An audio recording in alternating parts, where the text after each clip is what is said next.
현대신학은 정말 어려운 겁니다. 왜? 이건 전부 철학이기 때문에 말 자체가 어렵고 개념 파악 자체가 어렵고 말은 우리하고 같은 말들인데 내용이 거기에 담겨져 있는 내용과 개념이 전혀 다르기 때문에 이건 정말 철학적인 훈련이 없이는 이해하기가 참 어렵습니다. 그런 거를 내가 어떻게 하면 너희들에게 좀 더 이해할 수 있도록 쉽게 좀 어떻게 표현할까 참 내가 엄청 스트레스를 받아요.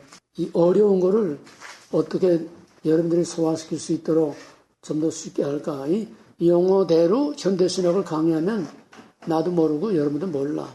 그만큼 철학적인 그런 방법이기 때문에 여러분들이 정신을 단단히 차려서 많이 듣고 생각하지 않고는 안 되고 또 반면에 이번 기회를 통해서 현대신학이 어떤 건지 여러분들이 그래도 신학교를 나왔다면은 현대신학을 알아야지 여러분의 얼굴이 서고 학교 얼굴이 서지 신학교 나왔다면서 현대신학자 이름 하나도 모르고 넘어간다면은 여러분 자신의 프라이버시 문제니까 그래도 이름 정도 대충 경치 정도라도 여러분이 알므로써 여러분이 좀 더 성숙한 모습을 갖추기를 바랍니다. 자유주의신학이 어떤 바탕에서 나왔느냐? 자유주의란 이름이 왜 나왔어요? 신이 아니야. 모든 절대적인 것, 뭐든지. 포스트모더니즘 첫째 5가지 전부 다야. 모든 절대적인 것으로부터 자유. 그리고 두 번째 특징은 간단히 정리하면 첫째는 모든 절대적인 것으로부터의 자유. 둘째는 내재성, 내재주의야. 하나님 없어. 인간만이 있어. 그러면 세 번째는 그 내재주의하고 맞물리는 것이 유명론입니다. 유명론이 결국 눈에 보이는 이 세상 이거지 보이지 않는 건 없다는 거예요. 유명론과 내재성은 같이 하나로 맞물립니다. 그다음에 세 번째는 낙관주의. 인간의 이성 만능, 물질 만능, 과학 만능 그거 가지고서 이 지상에 유토피아를 만들 수 있다는 정말 희망찬 그런 꿈을 가지고 있었는데 1차 세계대전으로 이게 다 깨졌어요. 바로 여기서 이제 신정통주의, 칼발트의 신정통주의가 나옵니다. 칼발트의 신정통주의는 뭐냐? 위기신학과 말씀의 신학입니다. 왜 위기냐? 지상에 낙원을 만들 수 있다고 과신하고 들떠있던 자유주의 신학이 1차 세계대전으로 폐허가 되고 엄청난 많은 생명을 잃을 때에 여기서 모든 사람들이 좌절과 절망에 빠졌습니다. 그런 희망이 없는 절망에 빠져있는 그런 위기 상황에서 새로운 것을 들고 나왔기 때문에 위기신학이라 합니다. 그럼 새로운 것은 뭐냐?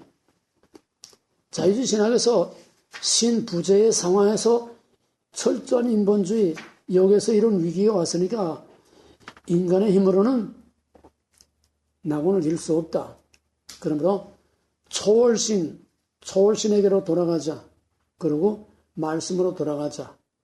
여기서 선풍을 일으키고 일약 영혼과 같이 혜성처럼 떠오른 것이 바로 위기신학, 칼발트의 위기신학과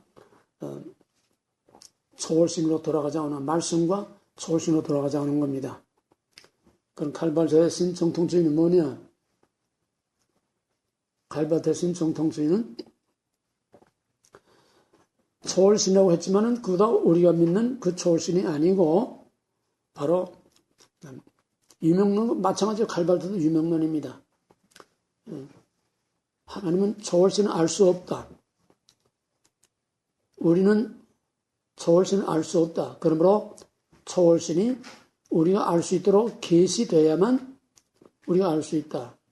그 계시된 하나님이 누구냐? 계시된 하나님 바로 예수 그리스도다. 예수 그리스도로 계시됐다. 그래서 그리스도를 통해서만 우리는 초월신을 알 수 있다. 그래서 예수 안에 초월신이 예수 안에. 이래서 이것은 양태론입니다. 여러분 자유주의신학, 신정통주의 이거 정리한 거, 요약 정리한 거 그거를 자세히 보세요. 나는 이거를 다시 또 요약하는 겁니다. 초월신은 인간이 알 수 없다. 계시되야만 알 수 있다. 계시된 게 뭐냐? 예수 그리스도 안에 초월신은, 그러니까 우리의 삼일체 개념으로 말하면 성부가 성자 안에 들어온 거예요. 양태론입니다. 이해됐어요? 그 다음에 또 예수는 참 인간이다. 예수는 참 인간이다. 그러므로 우리는 예수 안에서만 참 인간을 찾을 수 있다. 인간이 예수가 되는 거예요. 그러니까 예수 안에서 초월신이 예수 안에 또 인간이 예수 안에 모든 것이 다 흡수 혼합이 됩니다. 그래서 칼발트가 말하는 예수는 곧 범신론입니다. 따라서 칼발트는 예수 안에 성부를 흡수하고 예수 안에 인간을 흡수했으므로 범신론이고 양태론이고 또 우리가 믿는 삼일체가 없습니다. 그 칼발트의 신학이란 뭐냐? 예수 안에 계시된 사랑의 교훈을 받음으로 화해의 복음으로 이 땅에 유토피아를 이룰 수 똑같은 낙관주의요. 방법만 다른 것뿐이지. 자유주의 신학은 신부재 내재주의. 칼발트는 초월신을 끌어들였지만은 그 초월신은 우리가 믿는 참 인격신이 아니고 유명론. 예수 안에 계시된 사랑이다. 사랑.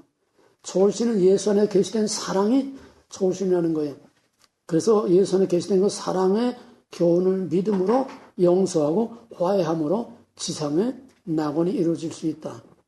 그 내용 구체적으로는 이제 선택교리, 선택과 유기, 그걸 또 참작하시기 바랍니다. 결국은 하나님 이꼬르 예수 이꼬르 인간. 여기서 양태론 범신론이 되는 겁니다. 그 다음에는 이제 지난번에 볼트만 신학을 했어요. 볼트만은 실존 철학입니다. 실존은 뭐냐? 정통주의, 신정통주의, 정통주의, 자유주의 신학, 신정통주의 요약. 볼트만 실존 철학입니다.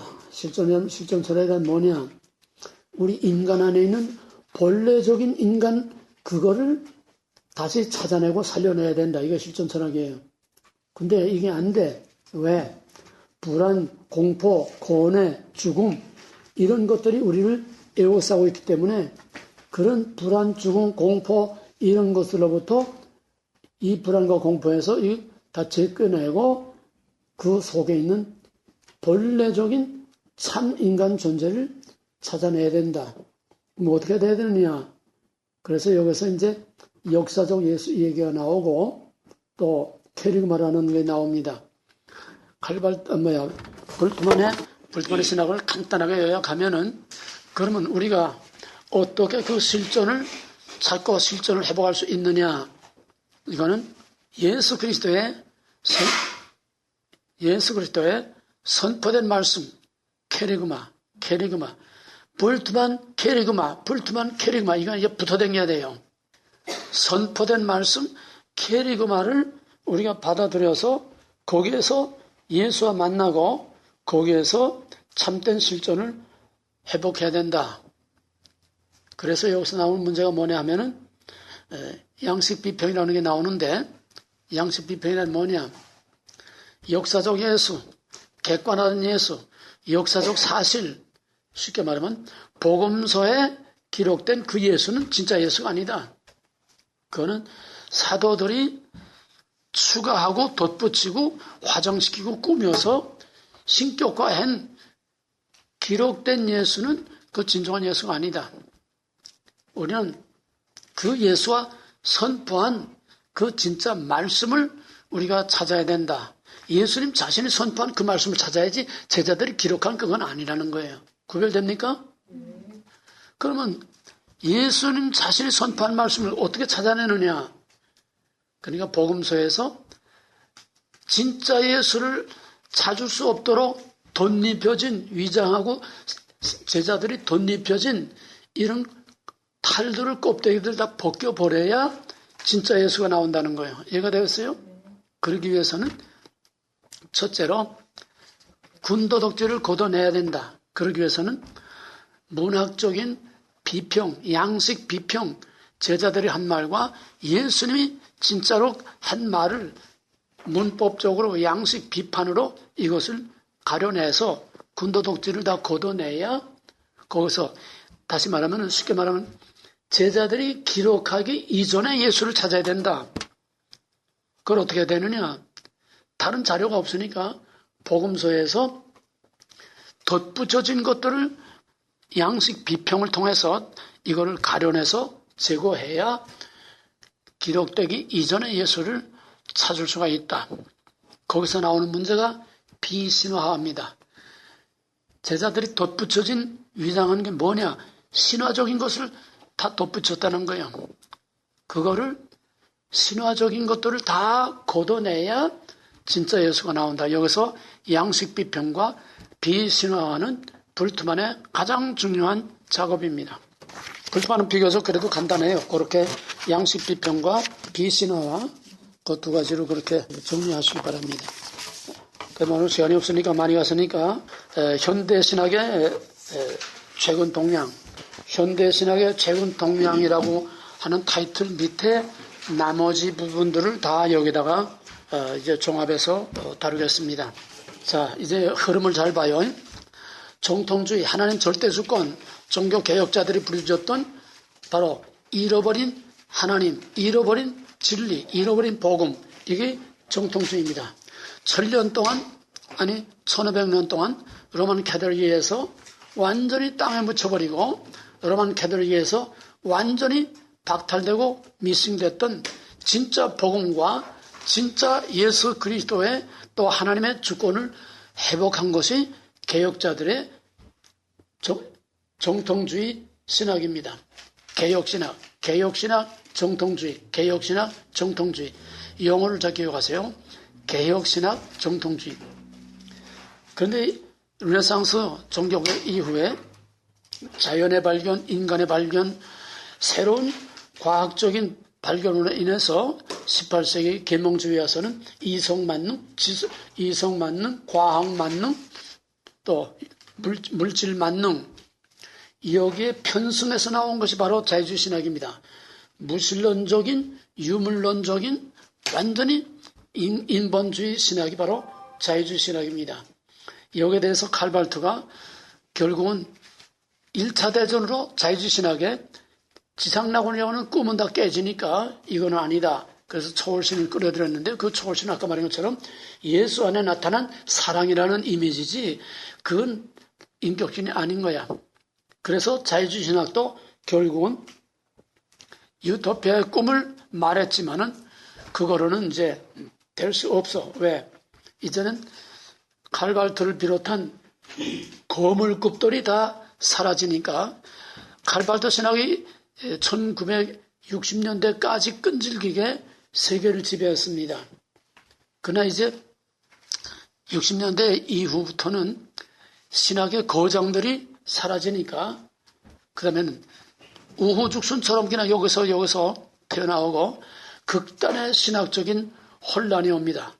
칼발트 같은 거물이 사라지니까 극단의 신학적인 혼란이 오게 돼요. 이 혼란이 온 여기에서 들고 나온 것이 바로 사신신학입니다. 사신신학. 신은 죽었다. 이게 어디서 나오냐면 사신신학 알타이저가 외친 사신신학의 뿌리와 근거는 니체입니다. 니체가 신을 죽었다고 외쳤죠. 자라토스트라에서 신은 죽었다. 누가 죽였느냐? 우리들이 다 신을 죽인 살인자들이다. 그러므로 이젠 절대적인 신이 없다. 그럼 어떻게 해야 되느냐? 이젠 우리가 신이 되어야 된다. 이 니체의 신의 죽음의 외침입니다. 바로 여기에서 힌트를 받아가지고 외친 것이 바로 토마스 알타이저의 신의 죽음의 신학입니다. 사신신학. 왜냐? 우리가 시편의 고난서에서 보듯이 신이 있다면 어떻게 세상이 이렇게 될 수 있겠는가?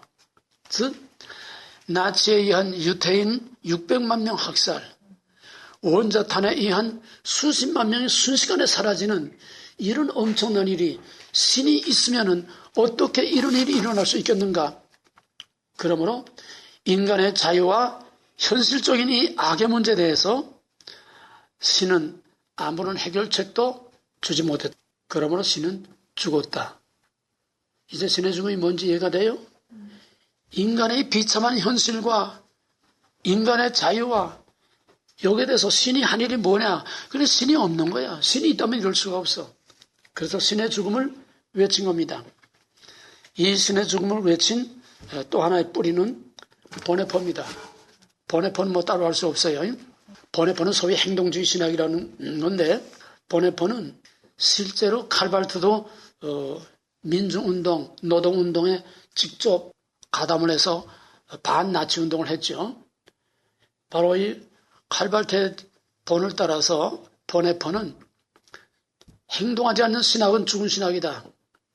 그래서 나치 학살 음모에 가담했다가 종신형을 받아서 감옥에서 끝났습니다. 그래서 감옥에서 쓴 그것이 바로 옥중서신이라는 유명한 게 세상을 뒤집어 놨는 바로 이 옥중서신에서 보네포가 말한 것은 우리 가운데 현존하지 않는 신은 없는 신 없는 거다. 그러므로 이 시대는 종교도 없는 시대요. 종교적인 기독교도 없다. 신이 없다는 거예요. 종교도 없고 종교적인 기독교도 없다. 결국은 이런 무신론 신학자들에 의해서 20세기 후반은 이런 무신론 신학자들에 의해서 점점 더 극단주의로 나가게 됩니다. 아주 과격하게 돼요. 여기 러빈슨의 신에게 솔직히, 그 다음에 하비 콕스의 세속도시, 이런 건 이름만 그냥 기억해 놓으세요. 자세히 설명할 수 없으니까. 하비 콕스는 이제 세속도시 뒤에 나옵니다. 그래서 이미 여기서 이제 나온 게 뭐냐면 다 맥은 같아요. 맥은 다 같아. 다 내재주의입니다. 내재주의. 우리와 이 세상과 별도로 따로 있는 신은 없다. 무슨 말인지 이해가 되겠어요? 신은 우리 가운데 있는 거고 우리에 의해서 신이 누군지 나타나는 거지 객관적인 신이 따로 없다는 거예요. 그게 무슨 론? 그게 무슨 론? 유명론. 전부 무신론을 주장하는 사람들의 이 신과는 다 유명론입니다. 사실상 신이 없는 거예요. 신의 이름만 팔아가지고 우리가 생각하는 신하고 신 개념이 달라. 철학적인 신, 관념적인 신, 사상적인 신, 뭐 사랑이라고 하는 이런 윤리적인 신, 이것을 신이라는 이름으로 지금 속이고 있는 거지 그대로 신이 없어요. 엄밀히 말해서 자유주의 신학 이후에는 무신론 신학입니다. 하나님 뭐 이름 안만 팔아먹어도 그건 다 무신론이에요. 왜? 우리가 믿는 초월신, 우리가 믿는 인격신이 아니에요. 우리가 믿는 삼일체 신, 절대적인 그 신이 아닙니다. 그건 이미 죽었어요. 없어요. 그러니까 사람들을 쏘기 위해서 종교의 탈을 쓰고 인간의 힘으로 인간을 위한 인간의 낙원을 이 땅에 이룰 수 있다고는 낙관주의. 그러니까 무신론 신학의 공통점은 신이 없다는 거고 내재주의. 두 번째는 낙관주의입니다. 꽃까지 다 공통돼. 자유주의 신학 낙관주의 깨졌어. 칼발트가 또 낙관주의 또 깨졌어. 결국은 신은 없다. 사신신학을 노골적으로 선포하고 그 다음부터는 행동주의 신학이 나옵니다. 보네포의 행동주의, 또 하비 콕스나 그 다음에 몰트만, 특히 몰트만이 와서 희망의 신학이라는 게 나오게 됩니다. 이거 자세한 건 이제 뒤에 가서 조금 더 보충하겠어요. 몰트만의 희망의 신학이란 간단히 말하면 뭐냐? 몰트만의 희망의 신학은 한마디로 말하면은 미래에 다 집중되어 있습니다. 현재는 모든 것이 다 불완전하고 현재는 뭘 이룰 수가 없어. 성경이란 전부 미래에 대한 약속이다. 이게 몰트만의 희망의 신학의 얘기입니다. 성경은 전부 미래의 종말에 대한 예언이다. 약속이다. 그러므로 이 현세에서는 완전하게 이루어질 수 없다. 종말에 가서야 모든 약속이 성취될 것이다. 여기서 항상 우리가 잊지 말아야 될 거는 여기서 말하는 거는 전부 100% 우리가 말하는 거하고 전부 개념이 다릅니다. 종말이라는 것도 우리가 말하는 종말이 아니고 약속이라는 것도 우리가 말하는 약속이 아니고 약속이 성취되는 그것도 우리가 말하는 약속의 내세적인 천상적인 그런 약속의 성취가 아니라 천편일률 전부 지상낙원입니다. 그걸 구별해야 돼요. 그러니까 이 땅에 그리스도께서 오심으로, 그것도 그리스도 온다는 것도 우리 개념하고는 달라요. 그리스도 온다는 것은 우리 안에 내재하는 신이 나타난다는, 어떻게 나타나? 윤리적인 사회가 되어서, 도덕적인 사회가 되어서, 인간의 회복이 되어서 이 땅의 낙원을 이룬다는 거예요. 요 속임수의 사탕발림, 속임수의 위장, 속임수의 껍데기, 이 용어, 우리와 꽃 같은 용어를 사용하는데, 이 용어가 어떤 껍데기, 어떤 거짓말인가, 이거를 꿰뚫어 보지 못하면 우리는 그 속에 숨어 있는 독을 몰라요. 제일 어려운 게 바로 이겁니다. 우리와 같은 용어를 사용하기 때문에 우리가 분별할 수가 없어요. 그러니까 영어는 같지만은 그 영어는 우리의 영어하고 정반대라고만 생각하면 돼. 뭐든지. 이해가 되겠어요? 그래서 희망의 신학이라는 이 현재는, 이 세상은 희망이 없어. 갈수록 절망밖에 없어. 그럼 언제 희망이 있느냐? 그 희망은 종말에 약속이 이루어질 때, 그때 그 희망이 나타날 것이다 하는 그런 의미에서 이 희망의 신학입니다. 우리의 소망의 믿음하고는 전혀 달라요. 그럼 이 희망의 신학에 거기서 나온 게 뭐냐면 해방신학이에요. 해방신학. 이거 다 서로 연계돼서 나오는 겁니다. 그러니까 아닌 밤중 홍두기처럼 불쑥 뛰어나오는 아무도 것도 없어요. 다 연계돼서 꼬리를 물고 나오는 거예요. 미래에만 오직 희망이 있다고 하는 그 희망의 신학에 입혀서, 그러니까 희망의 신학이나 이 모든 것은 다 결국은 무신론적인 행동주의 신학, 인본주의 윤리신학입니다. 그래서 60년대 이후 급진 세력들이 등장해가지고 여기서 나온 것이 이제 해방신학인데, 해방신학이란 뭐냐? 간단히 말하면 억압과 눌린 사람들을 해방시켜야 된다는 거예요. 억압과 가난으로부터, 억압과 인간의 비참으로부터 해방시켜야 된다. 이 해방이라는 말을 누가 제일 많이 씁니까? 종북세력. 북한. 남한을 해방시켜야 된다고 하잖아. 응? 또 지금 종북 세력들, 신부, 목사, 또 이 정치꾼들, 종북 세력들의 사상은 해방 사상이에요. 이해가 되었어요? 남한은 미제국주의에 종속돼서 미제국주의에 약탈을 당하고 미제국주의의 식민지 노예로, 북한에서 맨날 선전하는 거 아니에요? 식민지 노예로. 우리가 하루빨리 그들을 해방시켜야 되는데 해방신학입니다. 이해가 되겠어요? 그럼 여기서 뭐하고 맞나? 이 해방이라는 게 우리의 현실에서는 뭐하고 맞나? 해방신학에서 말하는 압제와 가난과 비참으로부터 인간을 해방시켜야 된다고는 이게 해방신학인데, 우리나라에서는 누가 우리를 해방시킨다고 그래? 그러면은 해방이라는 말 안에서 뭐와 뭐가 맞나? 공통된 게 뭐야? 누구하고 공통돼? 그렇게 말해도 힌트는 저도 몰라. 공산주의하고 해방신하고 맞아떨어지지 않아. 그래서 공산주의도 혁명, 해방신학도 혁명이야. 투쟁을 통해서 눌린 자, 사로잡힌 자, 압제당하는 자를 해방시켜야 된다는 거예요. 바로 이 해방신학에서 그대로 한국적인 해방신학으로 만든 것이 바로 민중신학이에요. 민중신학. 70년대 80년대 한참 우리나라를 휩쓸고 데모하고 도시산업 선교 들어서 전부 사업체를 다 그냥 다 도산시키고 난리친, 밖에서는 학생 데모, 안에서는 도시산업 선교. 이거 누가 했냐면 한신 대학에 여기서부터 나오기 시작한 거예요. 이해가 되세요? 투쟁을 통해서 해방시켜야 된다네요. 왜? 이건 전부 다 가진 자, 미제국주의와 가진 자들의 종속된 거예요. 그러니까 해방신학의 가장 중요한 이슈를 간단히 말하면 종속 개념입니다. 종속 개념.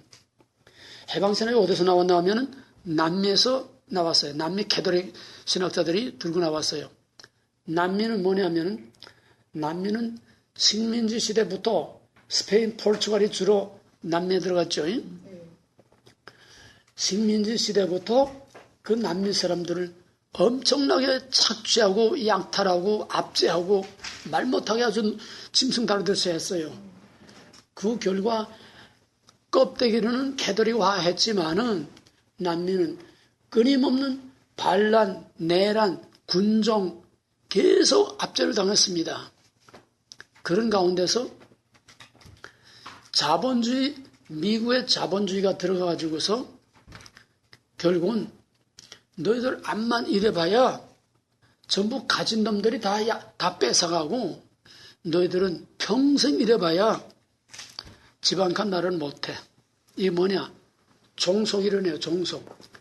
미국에 종속됐다는 거예요. 이해가 되겠어요? 그걸 좀 노골적으로 쉽게 말하면 노예라는 거죠. 노예. 암만 이래봐야 노예. 노예는 절대로 자유를 얻을 수 없고 노예는 절대로 돈을 벌 수 없고 노예는 죽도록 이래봐야 집 한 칸 마련할 수 없어. 종속이론. 우리나라에서 이 종북 빨개들이 하는 소리가 뭐냐 하면은 99%의 국민이 1%의 가진 자들 때문에 못 산다는 거예요. 종속이론입니다. 99%가 가진 자, 기업인들, 기득권자들, 그 기업인들의 1%, 대기업이지 말하자면 그 1%의 대기업 그들에게 종속되어 있기 때문에 99%는 죽도록 일해봐야 평생 일해봐야 돈을 못 벌어. 전부 다 그놈들이 다 빨아간 꼭 같은 해방신학, 민중신학의 이 뿌리가 우리나라는 북한의 공산주의 종부사상과 맞물려가지고 세계에서 유례가 없는 강력한 지금 해방신학, 민중신학, 공산주의의 혁명의 전쟁터가 되고 있어요. 이 종북 세력들은 혁명입니다. 왜 신부 목사들이 길바닥에 들고 나와서 시청 앞에 들고 나와서 십자가 들고 나와서 왜 이렇게 자유와 해방을 외치고 이래요? 왜 독재 박근혜가 언제 독재했고 이명박이 언제 무슨 독재를 했어? 독재는 저희들이 다 독재를 했지. 국회를 다 꼬머잡고 독재는 저희가 하면서 왜 독재 타도 정권 타도 왜 해방 자유를 외치나 이 말이에요. 우리나라는 해방신학, 민중신학, 한국적인 해방신학이 민중신학입니다. 한국 해방신학을 한국화한 것이 민중신학이에요. 해방신학, 민중신학, 북한의 공산주의 이것이 하나로 맞물려 가지고서 오늘날 한국 사회를 이렇게 어렵게 만들게 됩니다. 그 해방신학은 뭐냐? 투쟁이에요. 투쟁을 해서 때려부시고 타도하고 그렇게 해서 우리의 권리를 찾아야 된다. 이게 바로 해방신학. 그 다음에는 거기 흑인신학, 여성신학 이런 게 있는데 이거 다 해방신학 차원입니다. 왜냐하면 이 해방신학이라는 큰 틀 안에 흑인신학이라는 또 있어요. 이건 뭐냐? 똑같은 개념입니다. 인종차별, 인간차별. 법으로는 인종차별을 금지하지만은 사실상 실질적으로 흑인들은 억압과 압제하에 있지 흑인들은 절대로 자유를 얻을 수 없고 결국은 흑인들은 해방의 대상이지 자유인이 아니라는 거예요. 이해가 되겠어요? 그 다음에는 여성신학. 여성도 마찬가지예요. 여성은 전통적인 가부장 제도, 남성 위주, 남성의 권위 밑에 여자들이 항상 눌리고 그 밑에서 인간의 기본 권리를 누리지 못하고 있다고는 이 여성신학이라는 건 페미니즘이에요. 페미니즘, 여권운동. 이게 포스트모더른 뉴에이지하고 다 맞물리는 거예요. 그래서 여성신학자들은 또 왜 하나님을 아버지라고 하느냐? 남성적인 것을 다 제거해야 된다는 거예요. 예? 왜 하나님의 아버지냐? 왜 예수가 남자냐? 예수가 여자면 안 되냐? 하나님은 모성적인 사랑인데 왜 아버지라고 그러느냐? 그러니까 남자들에 의해서 여자들이 억압을 당하고 있다면 이것을 남자들로부터 여성을 해방해야 된다고 하는 여성 해방 운동, 이 페미니즘이 바로 여성신학입니다. 그 다음에는 과정신학이라고 있는데, 이 과정신학이라는 거는 한마디로 간단히 말하면 여러분 자세히 읽어봐주세요. 과정신학이란 하나님은 항상 절대적이고 완전하고 영원하고 불변한 그런 하나님이 아니라 하나님은 인간의 역사 속에서 계속 변화되어 가는 거다. 그게 하나님이요? 그러니까 하나님의 개념이 우리하고는 달라. 하나님의 개념이 인격적인 신을 말하는 게 아니라 어떤 사상, 이념 이런 거를 하나님이라는 이름으로 위장을 하고 있는 거예요. 그러니까 우리가 이해하기가 참 어려워. 과정신학. 그러면 생태학적인 신학. 이건 환경 문제입니다. 환경 문제. 이 환경 문제는 언제 내가 뉴에이지 하면 조금 얘기했지만은 환경 문제는 뉴에이지. 뉴에이지는 뭐냐? 뉴에이지는 범신론이에요. 범신론, 자연, 인간, 신 다 하나입니다. 이해가 되었어요? 뉴에이지는 범신론, 자연과 인간과 신은 다 하나야. 혼합. 그러니까 신터블이 자연을 훼손하는 거는 인간을 훼손하는 거고 신을 훼손하는 거야. 그러니까 환경운동 하는 거예요. 그 순수한 환경운동이 아니에요. 알고 하는 놈도 있고 모르고 하는 놈도 있지만은 환경운동이라는 건 바로 범신론 운동입니다. 인간, 신, 자연 하나라는 거예요. 자연을 파괴하는 인간을 파괴하는 거고 신을 파괴하는 거예요. 이것이 이제 생태학적인 신학입니다. 결국 20세기는 이제 자유주의 해체, 그 다음에 포스트 모던 이런 정신이 인간 스스로의 힘으로 이 땅의 유토피아의 건설 가능하다고 본 20세기 현대 정신의 해체로 발생된 것이 바로 20세기 후반의 과격신학입니다. 그게 뭐냐? 자유주의 신학도 인간의 윤리적 완성으로 이 땅의 낙원을 이룰 수 있다. 신정통주의, 칼발트, 볼트만, 신정통주의도 말은 초월신과 성경으로 돌아가자고 했지만은 또 볼트만이 역사적 예수 아닌 캐리그마로서의 예수를 찾아서 그 캐리그마 안에서 인간의 실존이 회복됨으로 지상낙원을 이룰 수 있다. 다 지상낙원이에요. 자유주의도 지상낙원, 인간에 의한 지상낙원. 칼발트도 결국 말만 복잡하게 거짓말, 사기술만 더 발달된 거지 결국은 다 똑같은 인간에 의한 지상낙원. 볼트만도 인간에 의한 지상낙원. 전부 무신론 신학이기 때문에 무신론적인 인본주의 신학이기 때문에 현대신학은 다 인간에 의한 지상낙원입니다. 근데 해방신학에서는 이젠 지겹다는 거예요. 왜? 교리 논쟁, 신학 논쟁만 가지고 철학적인 논쟁만 가지고 뭐 달라진 게 하나 있고 해결된 게 뭐 있느냐 이거야. 이해가 되겠어요? 자유주의 신학 논쟁입니다.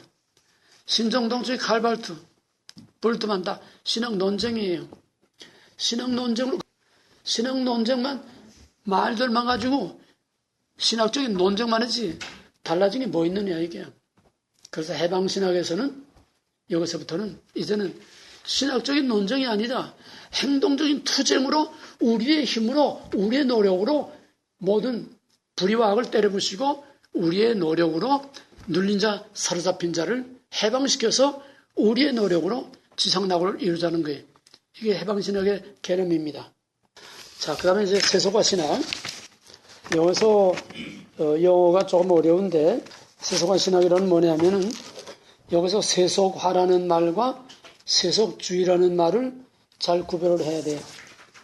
세속화라는 말과 세속주의 어떻게 다른가? 세속주의라는 거는 완전히 하나님이 없는 이 세상만 있는 거예요. 완전히 하나님이 없고 이 세상만 있는 거. 신부재 세상만 있는 거. 그러니까 세상의 방식대로 살아가자는 거죠. 그러면 세속화라는 뭐냐? 세속화는 우리의 생각과 삶이 하나님을 떠나서 이 세상으로 향해 가는 변화야. 이 세상으로 향해 가는 변화. 그러니까 하나님을 떠나서 세상으로 향해 가는 그 변화되는 과정, 그거를 세속화라고 하는 겁니다. 그럼 엄밀한 의미에서 세속화는 언제부터 됐느냐? 세속화는 종교개혁과 르네상스 이후 계몽주의로 산업혁명이 일어나고 과학이 발달하고 자연에 대한 발견과 인간 이성 만능, 물질 만능, 과학 만능, 이것으로서 이젠 신으로부터 떠나서 완전히 세상으로 향하는 과정이 바로 이 역사의 과정입니다. 계명주의부터 종교개혁 이후 계명주의부터 벌써 하나님을 떠나서 세상으로 계속 달려가고 있는 이런 과정이 세속 과정인데, 세속신학이라는 것은 이제 급진주의입니다. 이렇게 해서 하비콕스의 세속도시라는 이 책이 나왔고, 결국은 여기서 남는 것은, 중요한 것은 오직 인간 자신뿐이다. 뭐 영혼이라든지 뭐 이런 건 실제로 없는 것이다. 4페이지 보세요. 이 세상에서 하나님의 할일은 4페이지 5째 줄, 4페이지 5째 줄. 이 세상에서 하나님의 할일은 정치, 즉 삶을 아름답게 만들고 유지시키는, 이것을 하나님의 할일은 그거다. 그래서 바로 정치적인 하나님, 정치신학이 여기서 나옵니다. 민중신학, 해방신학, 길거리로 뛰어나오는, 또 신부 나부랭이들, 목사 나부랭이들 길거리로 뛰어나오고, 이게 전부 다 정치신학에서 나오는 거예요. 정치신학. 그들의 하나님은 정치적인 하나님이요, 그들의 예수는 정치적인 예수입니다. 민중을 위해서 눌린 자, 사로잡힌 자, 소외된 자들을 위해서 정치적인 혁명을 일으키고 정치 투쟁을 하다 죽은 정치범이에요. 이들이 보는 예수는 정치적인 예수입니다. 이들이 보는 하나님은 정치적인 하나님. 그리고 우리가 생각하는 그런 신개념이 아니에요. 그래서 하나님이 뭘 하시는가? 하나님은 일상생활의 사건과 사회 변동에서 우리에게 다가온다. 하나님은 일상생활의 사건들과 사회 변화를 통해서 우리에게 다가온다. 그건 우리의 하나님이 아닙니다. 사상적인 하나님, 이념적인 하나님. 그래서 무엇보다도 하나님은 우리의 삶의 동력자요, 또 그 하나님은 다른 사람들을, 이웃들에게 관심을 가지라고 하는 것이다. 한마디로 말해서 이들의 하나님은 다 빈껍데기고 다 윤리예요, 윤리. 다 윤리 도덕이에요. 그거를 하나님의 이름을 자꾸 갖다 붙이니까 우리가 더 헷갈리는 거예요. 그 다음에는 이제 희망의 신학, 아까 간단하게 설명했어요. 희망의 신학은 한마디로 말하면은 이 세상은 다 실패고, 이 세상은 여기서 아무것도 우리가 기대할 게 없다. 오직 미래, 종말. 희망의 신학은 미래에 초점을 맞추고 있습니다. 전 성경은 미래에 초점을 맞추고 있습니다. 이것도 우리가 말하는 종말론하고 얼른 보면 비슷해요. 내가 수없이 말했죠. 종말의 그날에, 모든 성경은 종말의 그날에 포커스가 맞춰져 있다.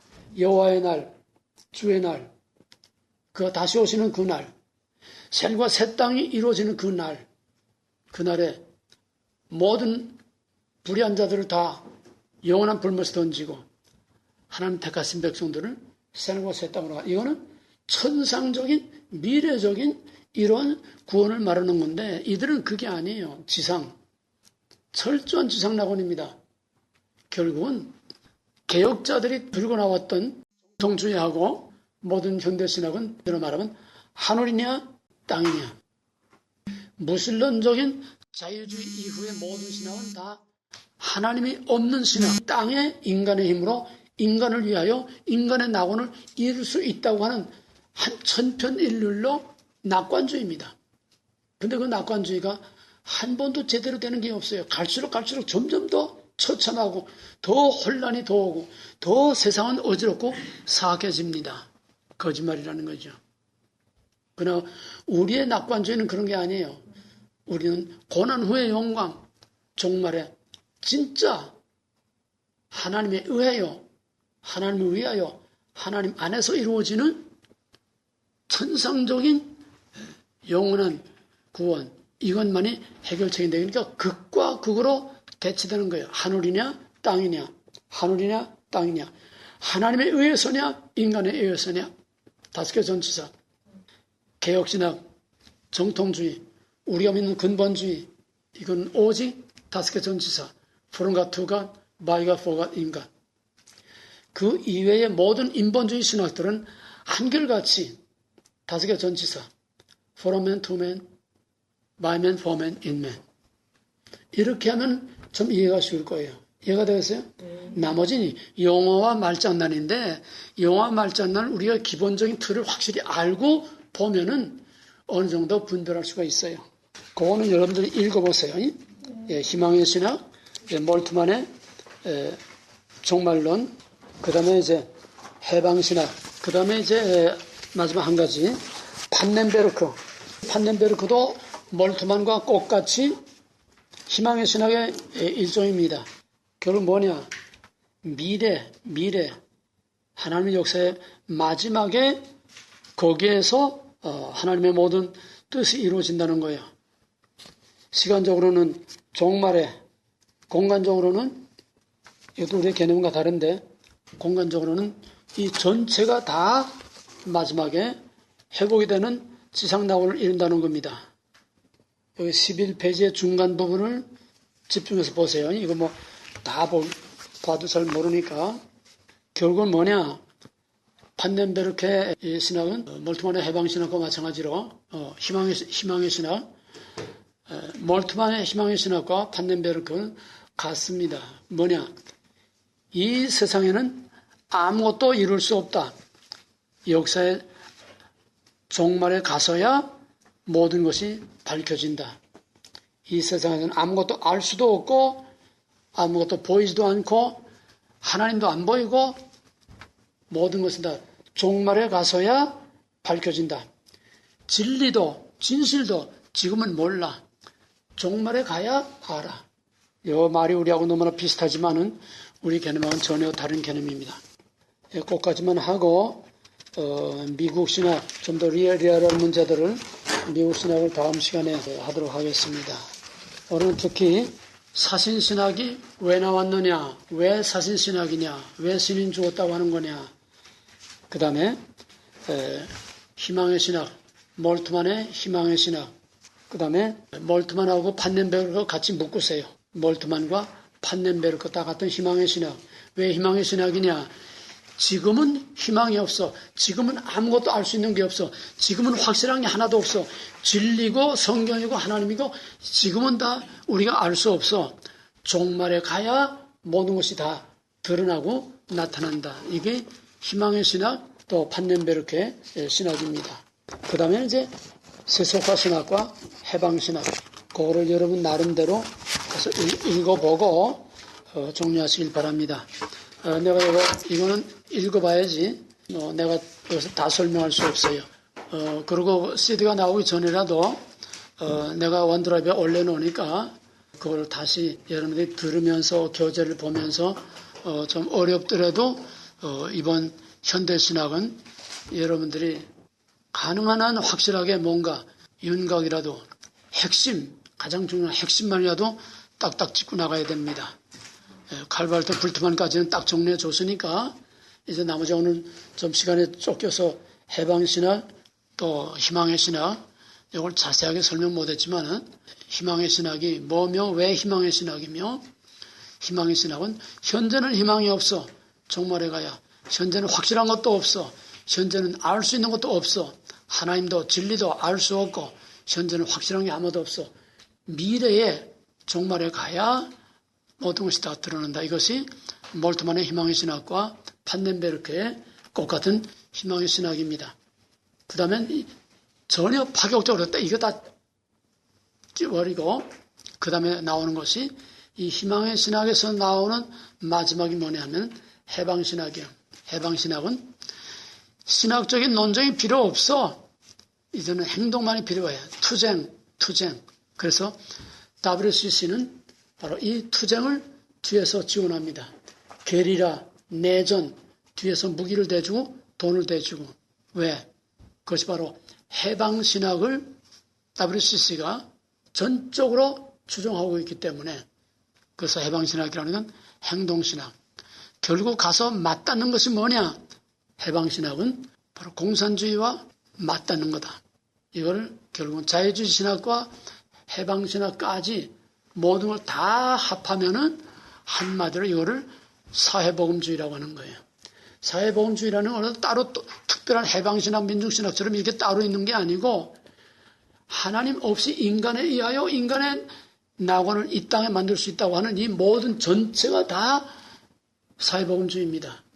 이해가 되겠어요? 지상낙원, 사회구원이요. 사회구원. 큰 틀의 사회복음주의 안에 이것이 다 있는 겁니다. 그래서 정리하시기 바랍니다. 기도합시다. 하나님, 지금 정말로 어렵고 너무나 혼란이 올 수밖에 없는 이런 것, 이 시대가 혼란스럽고 신학이 우리를 혼란하게 해서 미혹해서 사람들을 다 속이고 있습니다. 그럴수록 우리는 우리가 배운 철저한 개혁신학, 근본주의, 확실한 하나님의 절대 주권신학에 확실하게 서서 두란노에서 배운 이것을 밑뿌리와 기둥으로 든든히 세워서 오늘날 태풍처럼 전 세계를 휘몰아치는 거짓된 사탄의 수많은 거짓말과 미혹에 넘어가지 않도록 영적으로 깨어서 진리와 말씀으로 깨어서 분별할 수 있는 지혜와 통찰력과 우리의 하나님의 진리로 우리를 든든히 무장하여 주시기를 원하옵고 이 혼란 중에서 우리가 햇불처럼 서서 모든 사람들을 바로 일깨워주고 바로 가르쳐줄 수 있도록 진리 안에 확실하게 바로 서게 하여 주시옵소서. 예수님으로 감사하며 간절히 기도합나이다. 아멘.